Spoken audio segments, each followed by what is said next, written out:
வாழ்க நலத்துடன். இன்னைக்கான விடுகதை என்னன்னு பார்த்தீங்கன்னா, உலகமெல்லாம் சுற்றுவான். ஆனால் வீட்டுக்குள் வரமாட்டான். அவன் யார்? கண்டிப்பா தெரிஞ்சுனா கமெண்ட் பாக்ஸ்ல சொல்லுங்க. இன்னைக்கு காலையில வந்து கோயிலுக்கு போனனால வந்து காலையில எதுவுமே சாப்பிடலங்க. பாசிட்டிவ் மாதிரி இருந்துட்டு அங்கங்க கிடைக்கிற ஜூஸ் மட்டும் அப்பப்போ வாங்கி சாப்பிட்டோம். ஏன்னா வந்து அவ்வளோ தாகமா இருந்துச்சு. ஸோ முடிஞ்ச அளவுக்கு டீஹைட்ரேட் பண்ணாம ஜூஸ் வாங்கி சாப்பிட்டோம். அதுக்கப்புறம் ஈவினிங் ரிட்டர்ன் வரப்போ வந்து ஸ்நாக்ஸ் வந்து வித்துச்சுங்க.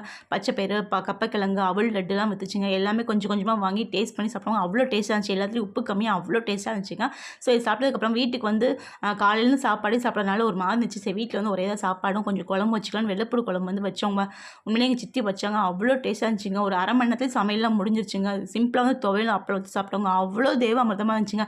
என்ன தான் நம்ம ஹோட்டலில் வந்து காசு கொடுத்து சாப்பிட்டாலுமே வந்து வீட்டில் வந்து இந்த மாதிரி செஞ்சு சாப்பிட்றப்ப அவ்வளோ அதுவும் பசியோடு வந்து சாப்பிட்றப்போ அவ்வளோ ஒரு அமிர்தமாக நம்மளுக்கு இருக்குங்க. ஸோ அவ்வளோ டேஸ்ட்டாக இருந்துச்சு. ஸோ அப்படியே எல்லாம் ஒன்றா உட்காந்து சாப்பிட்றப்ப நல்லா டைம் பாஸ் ஆச்சுங்க. இதான் நான் இன்னைக்கு சாப்பிட்டது. நீங்கள் என்ன சாப்பிட்டீங்க? கண்டிப்பாக கமெண்ட் பாக்ஸில் சொல்லுங்கள். உங்களுக்கு இந்த வீடியோ பிடிச்சிருந்துச்சு லைக் ஷேர் சப்ஸ்கிரைப் மறக்காமல் பண்ணிடுங்க. வாழ்க வளத்துடன்.